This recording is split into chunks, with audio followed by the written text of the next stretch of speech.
Okay, so we're going to be coming up with our PICO question today. So our first question that we have is, what is everyone interested in talking about in terms of like population or in terms of just anything?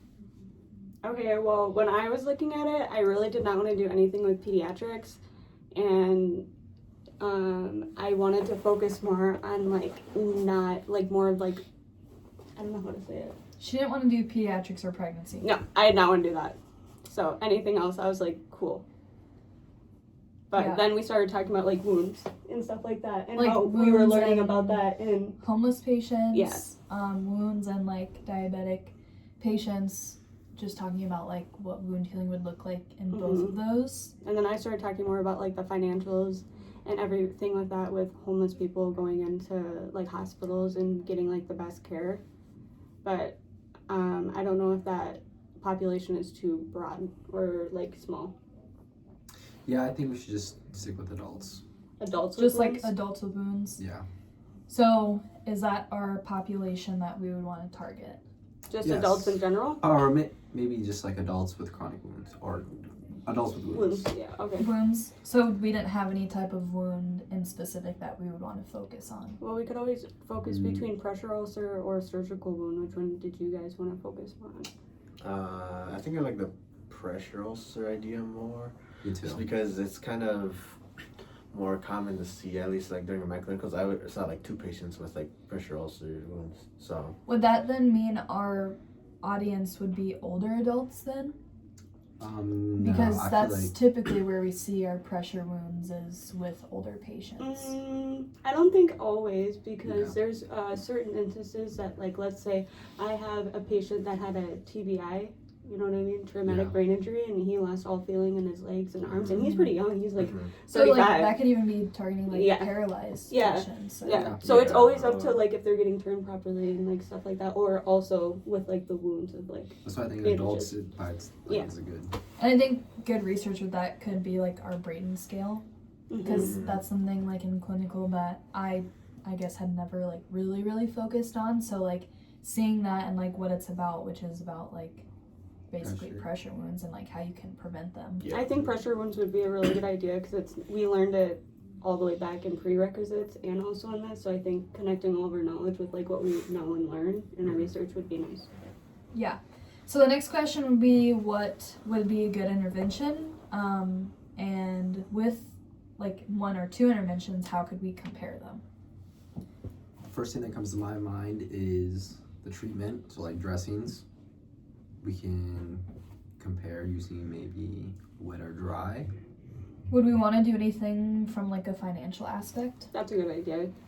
Yeah, that could definitely be something to look into it, but I feel like I think when we do our research, we also need to like look at the research that are in certain like communities that are more low income versus like communities that have bigger hospitals that are like much more like, I think that's also an aspect, because we need to focus our research on a certain thing. You know what I mean? And then you brought up like wet and dry. Do you think that for this question, like we should keep it like broad like that still? Because there are different types of wet dressings and different types of dry dressings. Do you think we should get specific with it, or just keep them as the wet and dry as broad? I think keep it as broad, just because it would make our research a lot easier. Yeah, it give us more like options. Because there's many different dry and types wet. of both. Yeah. Right. So our intervention would be wet dressings and dry dressings, and we would compare them through financial like outcomes, which we can talk about next, but just finding every aspect to compare them. So what are we aiming to achieve in finding the best dressing between the 2? I think the main thing is healing time, because you're choosing one over the other to promote better healing. The next probably pain. That's probably a big thing with wounds. There's a lot of pain. And that chance of infection as well. Infection. Size of the wound, maybe. Yeah. That's a good idea. Or like even taco, like type them out. Yeah. Oh yeah. What does the C stand for? Color, odor. Yeah. Yeah, So like finding what would kind of minimize any harm within those. And there's obviously going to be a lot of research out there about pressure ulcers in general. I feel like it's good that we have it broad, like you said, because then our research would be easier to find all this information. So then, what did we want to say was like the outcomes that we do? Because we could like narrow it down to maybe 3 of them. Okay. Which ones do you think are like the most important for this type of research? I liked the infection. I think that's a big part of caring for the wound, as well as just general like wound healing, like the time for the wound to heal. Maybe anything else you guys think we can add as well? Like the size of the wound. You know what I mean? I would say the exudate and stuff. Maybe pain. I think would be over like size, just because like when I think about, I mean like when we're treating patients in a hospital, like a question we always ask is like, what is your level of pain? And like us as nurses are trying to do anything in our power to prevent that. But also that brings back to us being nurses on turning our patients properly and us doing that type of interventions too. So I agree with you with the point of like the bandages and like making sure that we're changing it and like stuff like that. But it's also important to make sure that they're the best thing to make sure you don't get pressure wounds is turning them. But if we're going to focus more on people that already have wounds, then I get it. I think we should also keep in mind that with pain, it's subjective. Yeah. So it will be harder to. Yes. All people have different pain skills. And, so we can add that, but just don't make it like our main focus. So our main would be then healing time, infection, and then lastly pain. Yeah. We can add pain as well. Yeah, we'll definitely talk about pain, but just don't make it like. Because there's going to be a lot of research between like how certain dressings make the wound be smaller. Because that's what we're trying to do. 1, we're trying to make it smaller, and 2, we're supposed to make it like more wet and stuff, but we'll do more of that in like the research and stuff like that. So which 3 then are we like? Yeah, we're gonna do those 3, but just keep in mind like. Yeah, I was just putting it out there. Like, oh, I see. Like we're gonna do it. It's kind of like the wound healing time, the infection, and then pain. Yeah. Okay. So we have our PICO question, which is, so just to clarify, we're doing specifically pressure ulcer wounds. Yep. Yes. Okay. Yep. So it would be in adult patients with pressure ulcer wounds, how do dry dressings compared to wet dressings affect the length of healing, indication of infection, and level of pain? Yes. Does that sound good? So, what type of PICO question would this be? Well, you scroll up. It would be kind of like a intervention, like we're comparing interventions. Yeah, so and also like therapies for it as well. Yeah, because we're comparing the different types of treatments and how well they work compared to each other. Yeah, and the question under the therapy/intervention focus PICO is, I want to know if one treatment works better than the other for a population.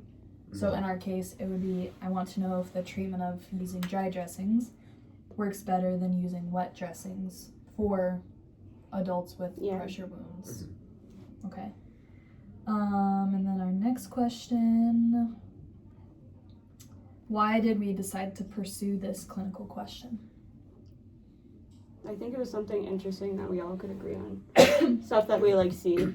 Yeah, especially like going back to, I was able to see like 2 patients with pressure ulcer wounds, so it is something, it was kind of interesting to see as well, so going into this topic could I also had a clinical patient, and it wasn't specifically a pressure wound, but it was like a wound in general, and they put a wet dressing on, and it just didn't make sense to me since like the patient's wound was like super like moist, and like it just looked like it didn't need more moisture. And so kind of answering those questions for me and like for all of us when we see things in clinicals, understanding like why they do it opposed to just doing it, you know, would be really good for us as nurses to understand. And then our last question, what are some keywords we can use in our evidence research? First off, wet and dry dressings. Yeah, their interventions. You could also do our outcomes, which was like wound infection. It was like wound healing or wound time of healing. Healing rate, infection rate. tissue regeneration. And I think even looking up specific wet and dry dressings, so like using gauze or hydrogel or an occlusive dressing, or anything like that would be good. And then even just you can just do like pressure ulcers in general. Just looking that up in general is also helpful. Yep.